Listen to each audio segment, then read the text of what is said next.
Grammaire du discernement. Épisode 1. Anatomie d'une dictée. Il y a une question qui fascine et qui divise. D'où venait la voix ? Nous ne prétendons pas y répondre.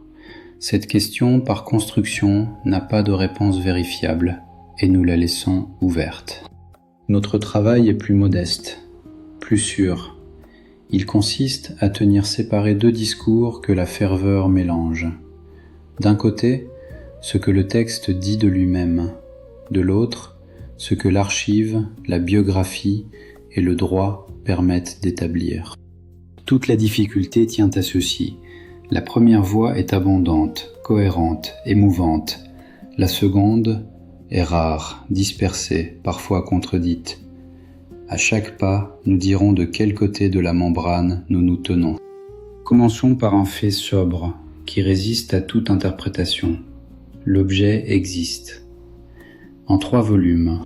Un texte qui expose la doctrine sur près de 600 pages, un livre d'exercices, 365 leçons, une par jour de l'année, et un bref manuel pour enseignants en questions et réponses. La dictée, selon le récit de ces deux artisans, s'est déroulée de 1965 à 1972. La publication, elle, date de 1976. Le mouvement présente l'ensemble comme une révélation universelle. Nous enregistrons cette phrase pour ce qu'elle est, une description que l'œuvre donne d'elle-même, pas un fait que l'histoire corrobore. Cette distinction n'est pas une coquetterie, c'est le seul terrain d'où l'on puisse parler sans se convertir ni ricaner. Les deux personnes par qui le texte a transité ne sont ni des mystiques ni des marginaux. Helen Schucman, William Tedford. 2 psychologues universitaires installés au sommet d'un grand centre de recherche médicale à New York. Leur métier ? Mesurer l'esprit, test, évaluation de personnalité, protocole clinique.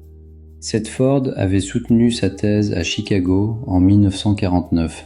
Il fut l'un des premiers assistants de Carl Rogers, le fondateur d'une thérapie fondée sur l'écoute non directive. Retenez ce détail. Une voix intérieure allait bientôt trouver chez sa collègue une oreille prête à la transcrire, sans jamais l'interrompre. Schucman, elle, avait obtenu son doctorat en 1957, 2 cliniciens donc, formés à savoir précisément comment se fabrique une conviction. Cela ne prouve rien sur ce qu'ils ont produit, mais cela interdit d'en parler comme d'un prodige survenu à des naïfs. La trajectoire religieuse de Schucman mérite qu'on s'y arrête. Fille d'un père athée, elle vit une expérience marquante à Lourdes en 1921.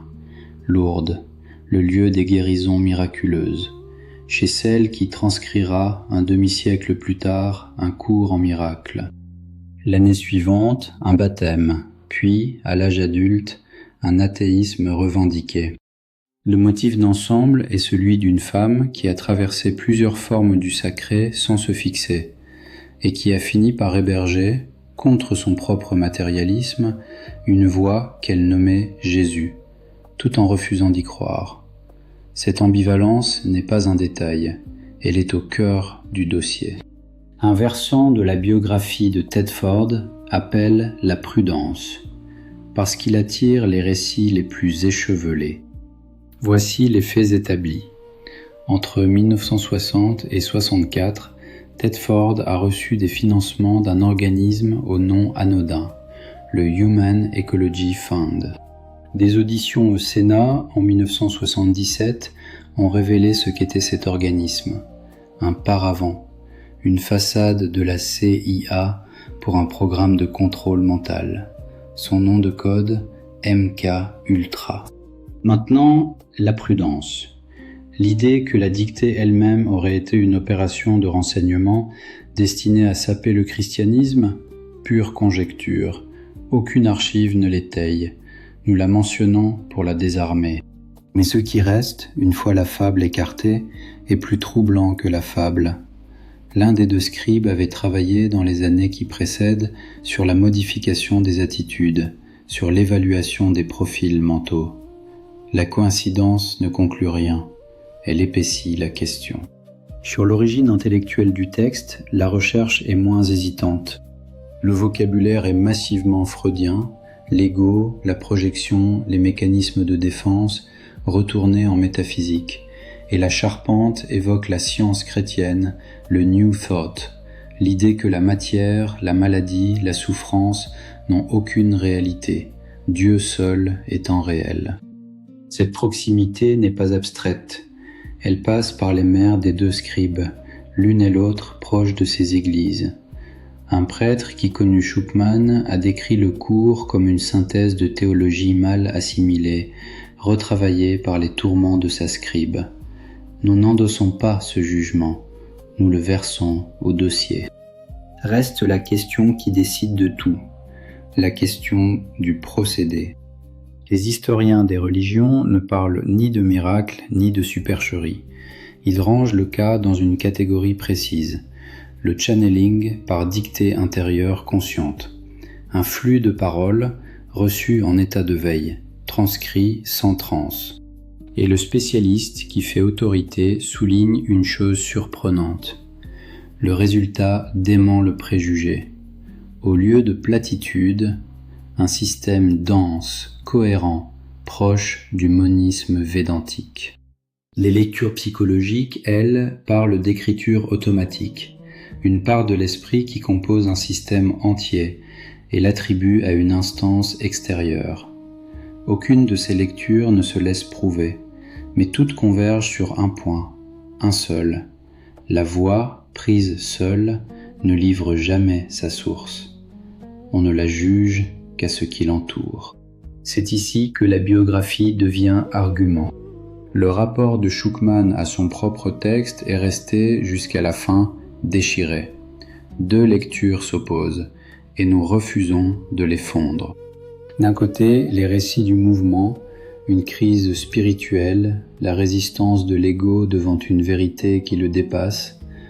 De l'autre, des témoignages de proches, une détresse lourde dans les derniers mois, une colère tournée contre l'ouvrage. Nous n'avons pas les moyens de trancher entre la sainte réticence et l'effondrement. Nous ne le ferons pas. Mais l'existence même de ce déchirement est un fait, et ce fait travaille la question centrale, car toutes les traditions ont posé la même règle. Une parole se juge à ses fruits. Or, le premier fruit, ici, fut une scission durable, dans la personne même qui l'a reçue. Une dernière donnée referme le dossier, et c'est peut-être la plus éloquente. En 2004, un tribunal fédéral américain a jugé que le copyright était nul. Le texte tombait dans le domaine public. Le motif ? Une version antérieure avait circulé librement dans une bibliothèque dès 1973, sans mention de propriété. Un texte qui se donne pour dicté par le Christ a donc perdu ses droits pour la raison la plus terrestre qui soit. Il avait déjà été donné à lire, et le droit ne connaît que les traces. Que ce verdict ait clos un litige de plusieurs millions de dollars autour d'une œuvre qui enseigne l'irréalité du monde et la vanité de la possession, ce n'est pas une ironie que nous ajoutons, c'est une ironie que les faits produisent seuls, et qu'il suffit de laisser paraître.